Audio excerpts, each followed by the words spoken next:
नमस्कार, स्वागत है आपका द ऑर्टिंग में। आज हम बात करेंगे तालिबान की, जिसकी मंसूबों पर पानी फिर गया। जी हाँ, गूगल ने पूर्व अफगान सरकार के तमाम ईमेल अकाउंट लॉक किए। आतंकी गुट को नहीं मिलेगी खुफिया जानकारी। क्या है पूरी खबर, आइए जानते हैं। लेकिन उससे पहले आपको याद दिला दूं, अगर आपने अब तक हमारा चैनल सब्सक्राइब नहीं किया तो जल्दी से हमारा चैनल सब्सक्राइब कर लें और बेल आइकन दबाना ना भूलें, ताकि हर खबर सबसे पहले पहुंचे आप तक। गूगल ने पूर्व अफगानिस्तान सरकार की तमाम ईमेल अकाउंट्स को लॉक कर दिया है। अब तालिबान आतंकी इन अकाउंट्स में मौजूद जानकारी हासिल नहीं कर पाएंगे। 15 अगस्त को तालिबान ने काबुल साथ ही पूरे अफगानिस्तान पर कब्जा कर लिया था। इसके बाद कई रिपोर्ट्स ऐसी आई थी जिनमें कहा गया था कि तालिबान अशरफ गनी सरकार के दौर में हुई संवेदनशील जानकारियां अलग अलग स्रोतों से जुटा रहे हैं। इससे दो तरह के खतरे थे। पहला, दुनिया के कई देशों से साझा की गई जानकारी आतंकियों के हाथ लग सकती थी।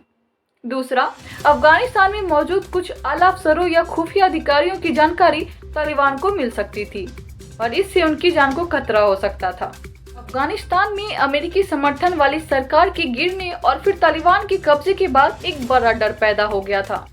दरअसल कुछ रिपोर्ट्स में इस बात का डर जाहिर किया गया कि तालिबान बायोमेट्रिक डाटा और अफगान पेरोल डाटाबेस के जरिए उन लोगों की जानकारी हासिल कर सकता है जिन्होंने सरकार के लिए काम किया। इसके बाद तालिबानी लड़ाके उन्हें ढूंढकर मौत के घाट भी उतार सकते हैं। गौरतलब है कि तालिबान के कब्जे के बाद से देश भर से इस बात की रिपोर्ट सामने आई है कि तालिबान उन लोगों को पकड़कर मौत के घाट उतार रहा है जिन्होंने सरकार या अमेरिकी बलों के लिए काम किया। सार्वजनिक रूप से उपलब्ध मेल एक्सचेंजर रिकॉर्ड से पता चलता है कि कुछ 2 दर्जन अफगान सरकारी न्यायिकों ने अधिकारी ईमेल के लिए गूगल के सर्वर का इस्तेमाल किया है। इसमें वित्त, उद्योग, हायर एजुकेशन और खान मंत्रालय शामिल है। अफगानिस्तान के राष्ट्रपति कार्यालय ने भी गूगल का इस्तेमाल किया है। इसके अलावा कुछ स्थानीय सरकारी न्यायिकों ने भी गूगल सर्वर का प्रयोग किया है।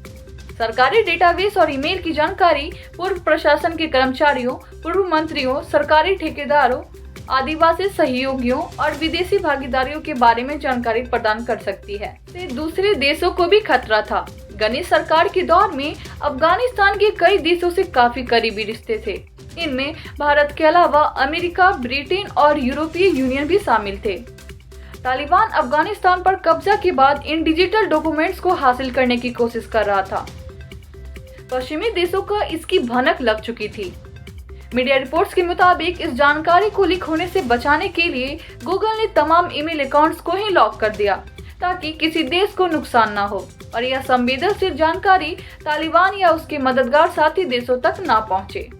खतरे में आ सकते थे पूर्व कर्मचारी। एक रिपोर्ट के मुताबिक तालिबान पूर्व अफगान सरकार के कर्मचारियों से जुड़ा डाटा जुटाने की कोशिश कर रहा था। इसमें उनकी सैलरी और बाकी जानकारियां थी। इस बात की आशंका थी कि अगर तालिबान यह डाटा एक्सेस कर लेता है तो पूर्व कर्मचारियों की जिंदगी खतरे में पड़ सकती है। लिहाजा ये अकाउंट्स को ही लॉक कर दिए गए हैं। गूगल की पेरेंट कंपनी अल्फाबेट इंक ने भी एक बयान में इस बात की पुष्टि कर दी है कि पूर्व अफगान सरकार के सभी अकाउंट्स लॉक कर दिए गए हैं। तालिबान के इरादों की पुष्टि। पूर्व अफगान सरकार में अधिकारी रह चुके एक अफसर ने न्यूज एजेंसी से बातचीत में माना कि तालिबान डिजिटल डाटा जुटाने की पूरी कोशिश कर रहा है। इस अफसर से तालिबान ने डाटा सुरक्षित रखने को भी कहा था। इसके बाद से यह अफसर छिपता फिर रहा है। रिपोर्ट्स के मुताबिक 20 साल से डिजिटल एक्सचेंज हो रहा था, इसलिए हर तरह का सरकारी डाटा काफी है।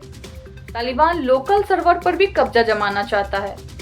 ईमेल अकाउंट्स के अलावा उसकी नज़र फाइनेंस, इंडस्ट्री, हायर एजुकेशन और माइनिंग इंडस्ट्री पर सबसे ज्यादा है।